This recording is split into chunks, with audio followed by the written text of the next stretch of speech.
This is how you get the dishes done at the medicine farm. Cleaning up the plates.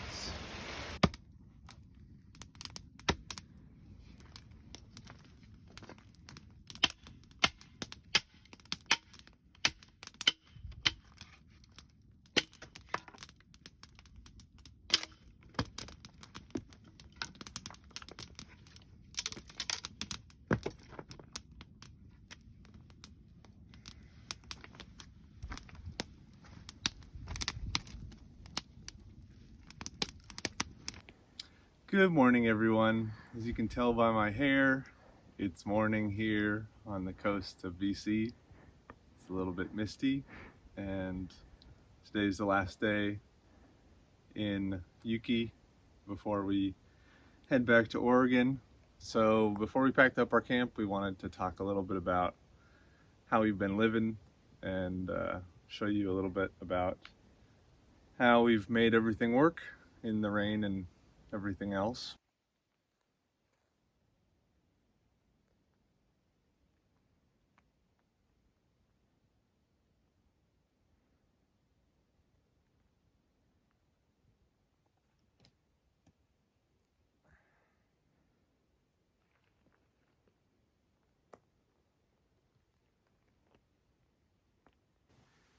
Basically everything that we brought, we tried to have it be weather resistant. So all of this has just stayed out the whole time. We've got this tarp that we can fold over when it's raining, so we can cook and not get too wet. But as you can see, the shelf is pretty nice because you can put your dishes on it, have it drain. Sophie's got some hard-boiled eggs cooling over there, and I'm gonna go closer. Pretty much everything here we just can leave out. So it's nice that we're not having to pack everything up and unpack it constantly. It can actually be kind of a stable part of our experience. So nothing too fancy, but that's worked out really well. And luckily we don't have to deal with any grizzly bears. So basically we've got these two boxes which aren't locked. One box is just kind of our cooking box with oil and pans and extra stuff like this. And then JJ's sitting on our dry food box, which just has all kinds of stuff, you know, spices and noodles and everything that doesn't need to be refrigerated. But for that we've got a little cooler, and that's worked out really well.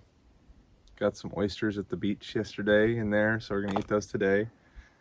And that's pretty much it for our cooking setup. We try to use a lot of cast iron for when we're also cooking on the fire pit, but in general less is more, and just having a few things that work really well we found to be pretty nice, made our lives a lot easier. So the next thing I'll talk about is a fire pit, which Sophie worked really hard on to dig out. Basically no one had camped at this spot before we came. It was dug out with an excavator. So you can see it's a ton of crushed rock, and up here on the hill is where they pulled a bunch of the rock down from. And so Sophie cleared out this fire pit and made these two levels, one of this lower level with a grate, and then there's another grate up here that's up higher. So you have two places to kick coals under that will be, you know, hotter or cooler depending on what you want to cook. So we've got our chili cooking in this pot, and we've got our cornbread cooking in this pan. So we made two nice little spots for coals, one high and one low. Now we're just waiting. I think if anybody is doing something like this where they're living outdoors for an extended period of time, something that was really beneficial to us was to have an adapter cable to our Coleman stove, so that we were able to use a 20-pound propane tank instead of the little green ones. You can get them pretty inexpensive at Walmart or Amazon. And we were able to cook off of one tank for 3 months or so. That was really awesome. And then I wanted to talk about some of our systems that really worked well. One of which being this little apron. It was something that we brought last minute. But it's nice to wash dishes here and immediately put our silverware in here and keep it organized. So we just have our silverware, our cooking utensils, and our lighter here. So nothing gets lost. Nothing gets wet that shouldn't be wet. And then our water, we've got a 5-gallon tank here, which is awesome. And then we've got a 3-gallon over there. And then we've got another 5 for drinking water. And that's been a really nice balance. We rarely run out of water, and that's been really great. Another thing that's really important is selecting your site where you're going to camp, right? You know, when we first came up here, we looked at this area over here because it's very flat. We've got an extra tarp drying right now. But if you kind of look at the greater area here, even though it's all rock and it drains really well, this whole rock face basically acts as a funnel to bring water down here.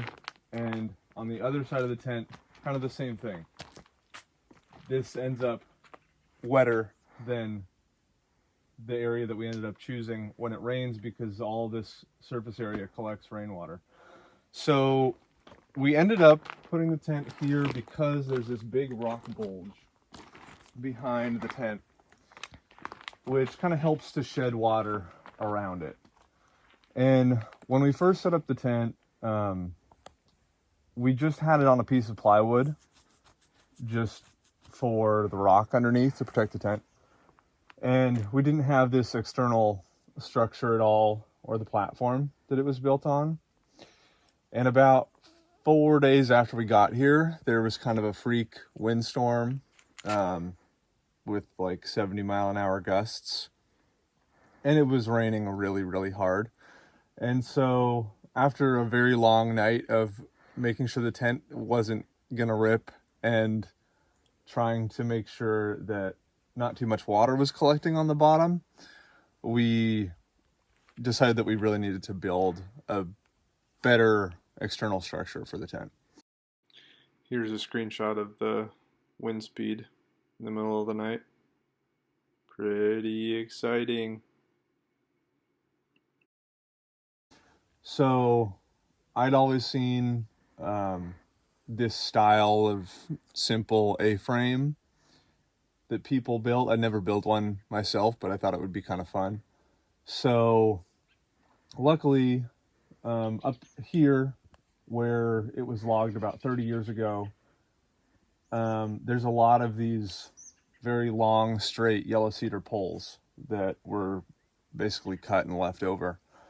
So looking at where we had put the tent already and that we had this rock face, I wanted to try to build this kind of modified A-frame with some cedar poles.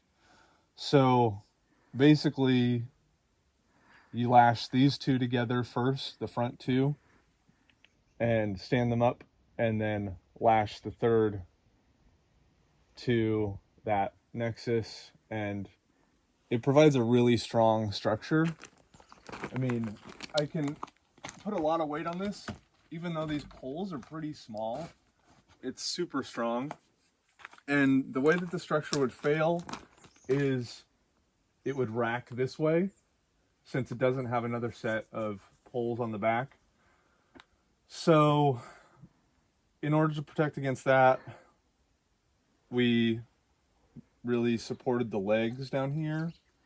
And then I wasn't sure that this was going to work, but there's basically this wedge in the rock that this slightly tapered pole butt into, and I even pounded a couple of stones in there to help keep the pole in place, right? Because if this pole slipped this way, then we would end up with the pole on our heads in the middle of the night. So I also added this backup line. One line is just holding the tarp a little bit. And then this line is basically loose right now because I didn't want it to actively be holding. But this backup line goes up to a stump so that if for some reason this were to pull out, this would catch it and keep it from totally falling over. So I'm kind of surprised that neither of these wedges even worked themselves out like in the rain or anything, but I think it was just a case of picking the right spot and being intentional about setting up the structure. So I'll give you back to Sophie and talk a little more. With the tarp in general, during storms, when there's a lot of wind, you really want this to have a little bit of give and play. So you can get these bungees, which help not stress the grommets quite so much. We had a couple of grommets rip during the storm, and we were kind of wondering if we would need to use the second tarp that we brought within just a couple of days, but we added all these bungees and, you know, did a combination of lashing down the sides with rocks and with stakes and stuff like that. These will save your tarp. They distribute all of the tension that's holding, like, which is a lot of weight. They distribute it around the grommet, and we haven't had a single issue with any grommet that we've used these in. One other aspect of building the structure is the pole on top. Sophie spent an hour or so basically shaving off, because you can imagine if you had all these knots and imperfections on the top of the ridge pole, it would basically saw the tarp in half pretty quickly. So especially for the ridge pole, it's kind of important to have it be smooth. And also we have a pretty heavy duty tarp, but luckily since we put it up, we really haven't had to modify it at all. We thought that we would try to dig these poles into the ground. That would be safer, but since there's so many big rocks and I kind of added some backup lines, we haven't had to do that. Probably we would if we were going to stay for the winter, but that's worked out pretty well. And then I guess the last part about the structure is we put it up on, we just built this simple pallet foundation. There's just a bunch of pallets and then we put plywood on top.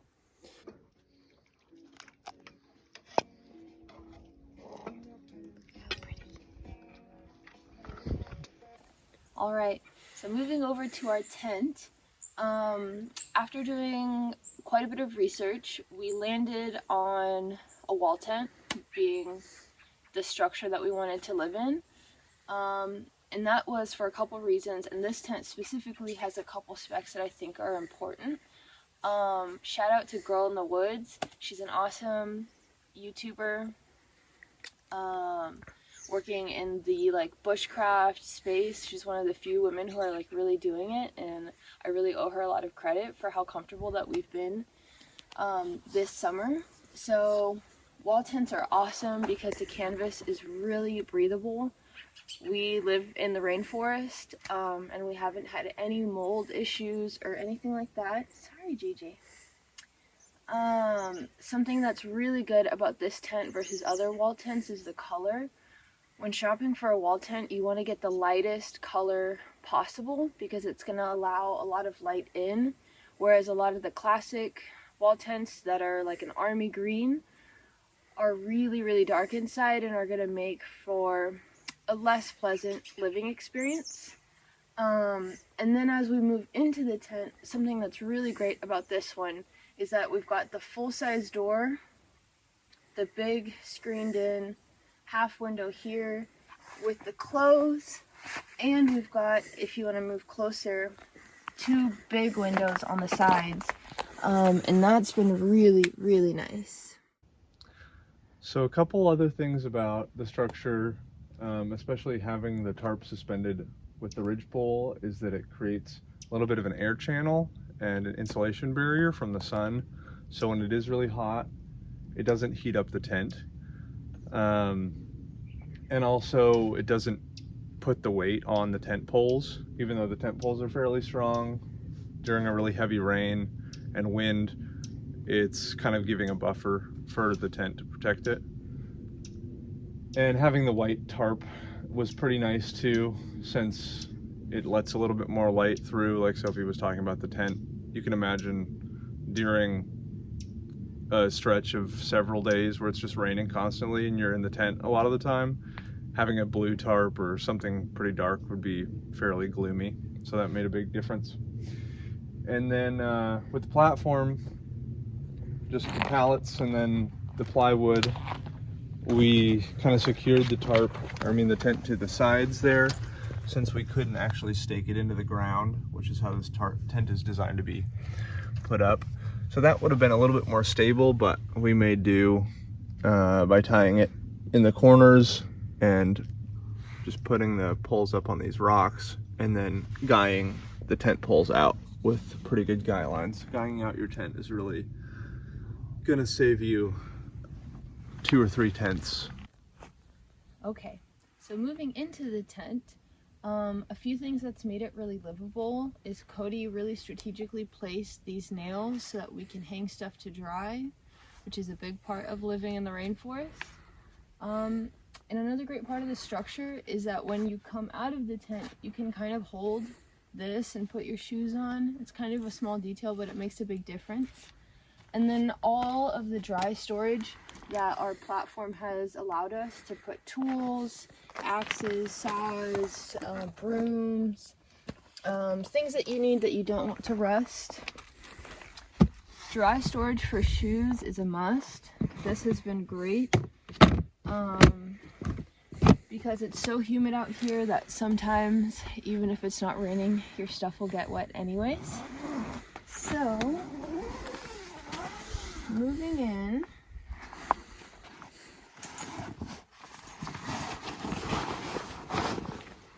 Please take your shoes off. This is our tent. This is our home. We brought our full 10-inch foam mattress. It's actually a queen. We figured out that we could get a $20 vacuum seal bag on Amazon and shrink it down to about 2 or 3 inches and roll it up. And this has been a lifesaver. I recommend it to everybody. It's been so great. So, kind of working our way clockwise, Cody built these really awesome shelves. And it's been really great to have a place to put our stuff. We've got our books, our chocolate, it's a must. This is kind of electronics and extra. I've got some of my school books and things like that. We've got our med bin here where, we have like vitamins, probiotics, and then kind of emergency medical stuff like antibiotics, things like that, we hope to not need, but it's good to have. We haven't used a lot of the stuff in the med bin, and I'm grateful for that. We found that candlelight is really the best way to go. Surprisingly, it's what gives this tent the most light. It really glows at night. We've tried other lanterns and flashlights, and they're really better for lighting up a small area and not the whole tent. So that's been really great. We've got some treasures from the beach here. We've got some storage behind the bed, things that we just don't really use very often. And then we've got the dry bins for our clothes. Same thing, it's humid. We need our clothes to be dry, or else we kind of run the risk of maybe getting a little mold. We keep our laundry back there. And then this is our clothing rack that Cody and I built. It's pretty funky, but it's pretty awesome. And it's kind of a funny idea that I had, and then Cody was able to build on with me because he's got more knowledge. And it looks kind of funky, but it's so useful. Having like all these little points to hang things on when it's really, really wet and it's raining a lot. There's just so much to hang up. It's like our rain pants, our rain jackets, our sweaters, our beanies, our scarves. There's just a lot. And we had a giant pile of stuff in the tent for a long time. And this mitigated a lot of issues. It's been so awesome. It's one of the things that we're like the most sad to leave behind, which is kind of silly, but we really love this a lot. Here we just have extra toilet paper, things like that. We keep all of our extra water bottles in here so they're not just cooking in the sun. And JJ is always looking out for us. And you can see that it's pretty light in here all the time. And something, Venus is coming up. Something that Cody mentioned, but I think is like really worth noting about how awesome the canvas is that even on the hottest days, it's never more than 5 degrees hotter inside the tent because it's so breathable. That has been so nice. And a last note, one big giant shout out to Jurgen Oswald. This was his tent. We bought it after he passed at an estate sale, and we really carried him with us in this adventure. He was quite the explorer, and yeah, it's been really nice to carry on his legacy of loving the outdoors. So yeah, thanks for visiting our home. We've loved living here so much, and we're happy to share it with others who maybe just want to see what we've been up to, or maybe have an idea of maybe doing something similar to this, and kind of what a setup looks like 4 months in to living outdoors. Yeah, so thanks so much for visiting us. Have a good day.